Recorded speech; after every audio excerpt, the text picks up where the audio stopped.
I mean, the traditional thinking would be to create this great website with great visuals, to stock the latest shoes and have this great inventory system with payouts and pay gates and so on and so forth.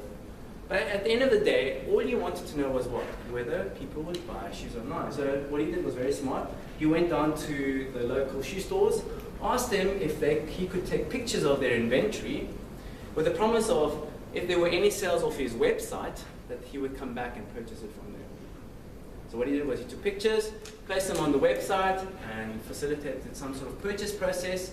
And then when a purchase came through, he went to the local store, bought it from them at full price, because he wasn't worried about profit, he was worried about learning, and then validated his learning in that way. Now, so what he ended up building was not that, which is what we tend to do, but rather that. He just needed shelter. So Zappos is a great success story, and remember I said 1999, 2009 it got bought out by Amazon for guess how much? It's a really big number, $1.2 billion in the stock deal. All started off with a simple prototype that he built. Now,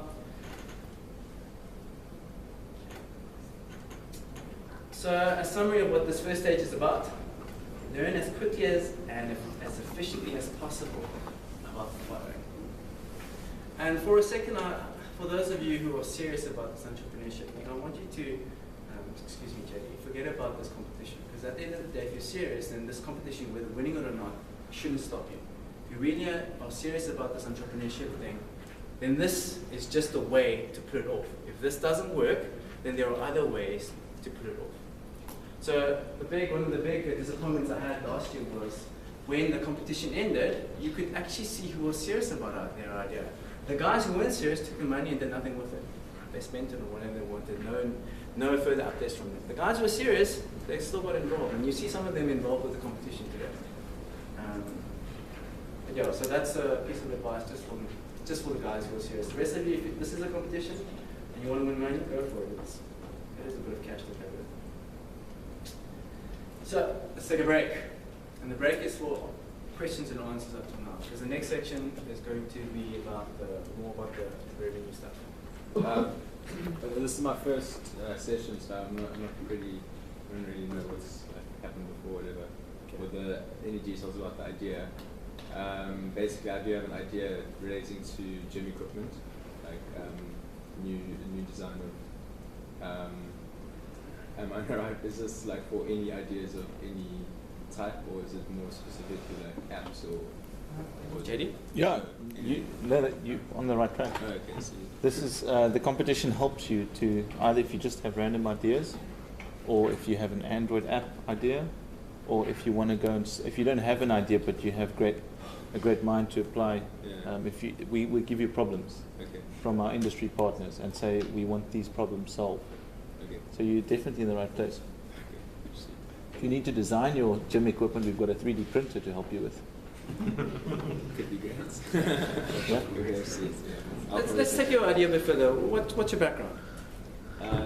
What am I studying, or background? Or what are you studying? Human life sciences. Human life sciences. So who's gonna build your prototype for you? Well, that's the thing. I was wondering if I have an idea, the possibility of selling it to a company that does build gym equipment. Is that? So what prevents them from just taking your idea? Yeah, well, I'm in the dark with this whole entrepreneur thing. I mean, it's not something I've ever wanted to pursue anything entrepreneurship, but yeah. This idea I do want to pursue because I do see it as a success, or it could be a major success. Why do you think it could be a major success? Based on my experience in physical activity in the gym, I suppose, and what I mean, in my head, I mean, talking to my physiotherapist, who I'm currently seeing for my knee, talking to him about the idea, and him saying, if it was to come to life, he would definitely buy one type thing. Why didn't you get a contract from him? If this kind of idea comes into life, I'll buy it for X amount. Yeah, but I mean, like, I don't have anything tangible. You know? Well, if you have a couple of those, surely you can take out a loan from someone to get it built and then go deliver it to the guys. So what is actually your problem then in getting your idea to market? Well, I'm just basically trying to find out more about the industry, so to speak, or the the application of developing an idea. Okay.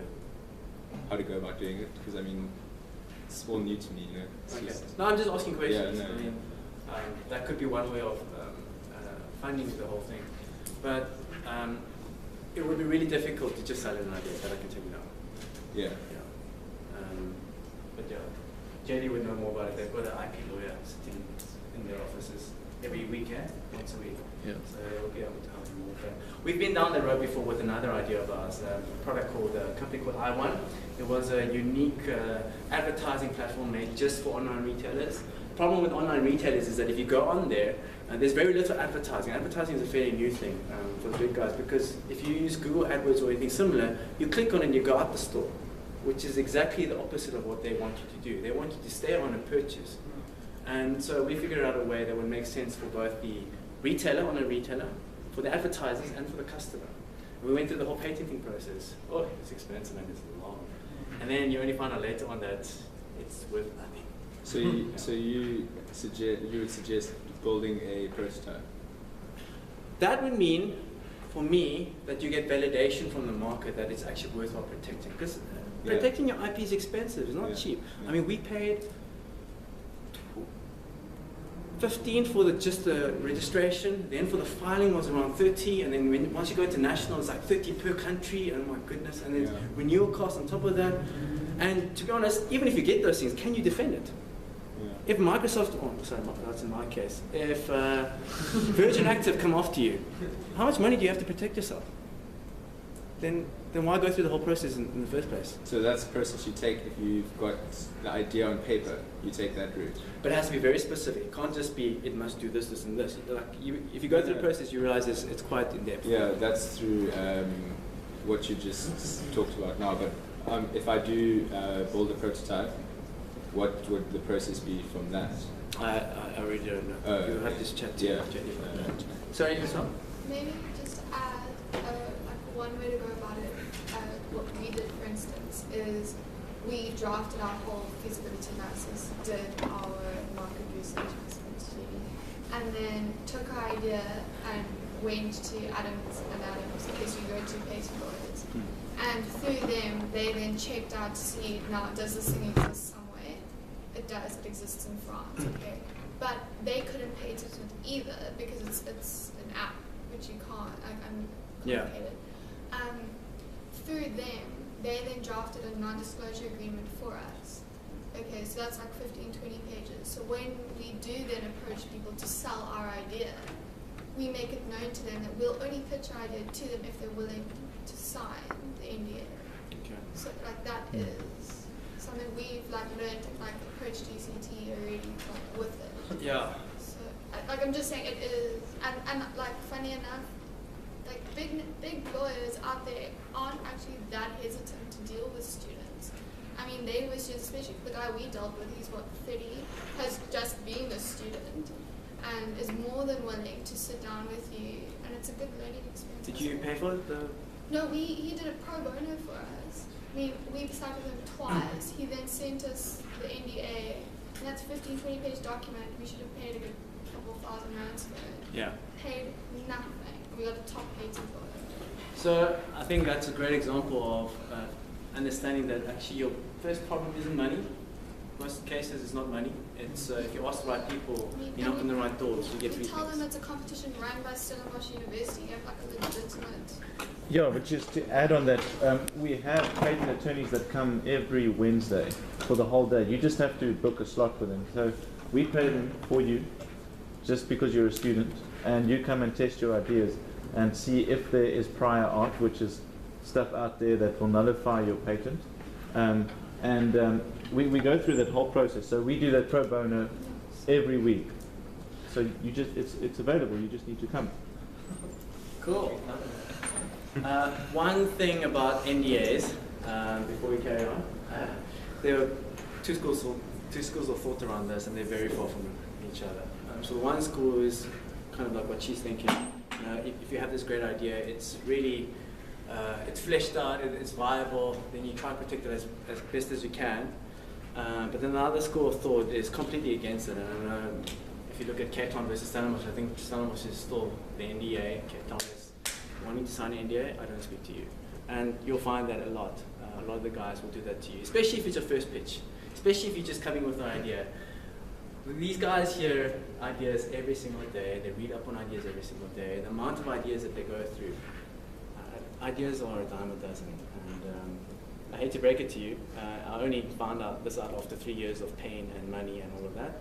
So if you, the one thing you can take away, one of the few things you can take away from this thing is ideas are a dime a dozen. I don't sign NDAs anymore. Unless it's a working relationship, for example, like they're doing work for us and they need to see the inner workings of our code and so they can't run away with it, then I sign an NDA. But just to chat about the idea, no chance, and I don't ask anyone to sign. I don't sign NDAs either. Because your idea, you're the only person that's really going to be passionate about it. The guy that you're speaking to, if they are able to do it, they're already busy doing their own thing. And if you realize how hard it is to take an idea from reality, you realize you've got nothing to worry about.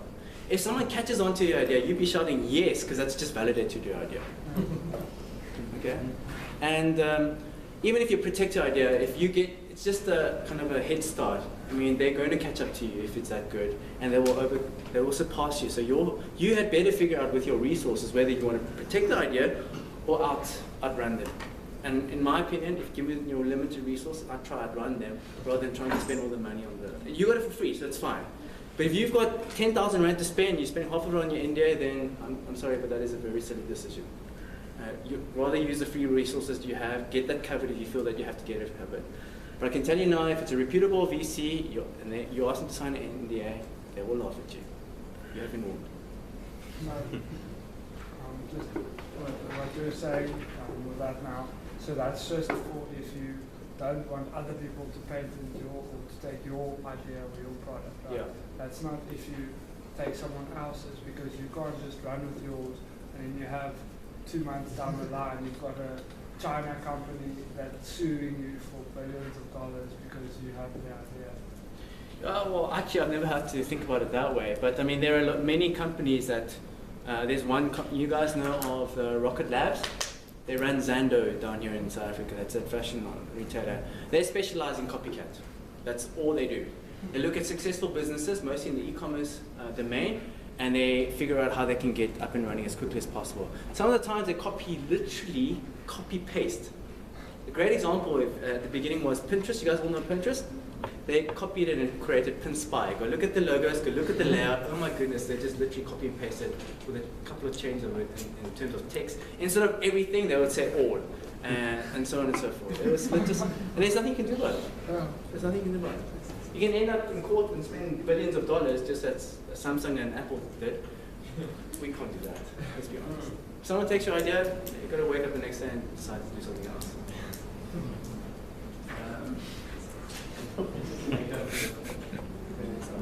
Okay, so we're on to the next part.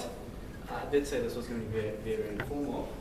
So we're going to go through a challenge, and now that we've laid the groundwork, we're going to be spending the rest of the time speaking about the issues that you have to consider before developing your revenue and costing spreadsheet, document, piece of paper. We open with the challenge. The challenge is this. It's 2001. And you're the project champion for the iPod and iTunes project within Apple.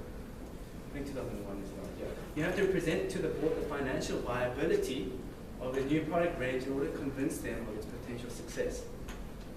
Now this is unfair and unrealistic, but you have 2 minutes to come up with the back of the envelope cash flow projection for iPod and iTunes. And your time starts now. iPod and iTunes business, you've got 2 minutes to figure out a cash flow projection over a year or 2 years for this. It doesn't have to be accurate, obviously you're not going to get it accurate within 2 minutes, but the broad line items and how much you're expecting.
Oh, 30 seconds. Sure. 30 seconds until you sit in front of the board.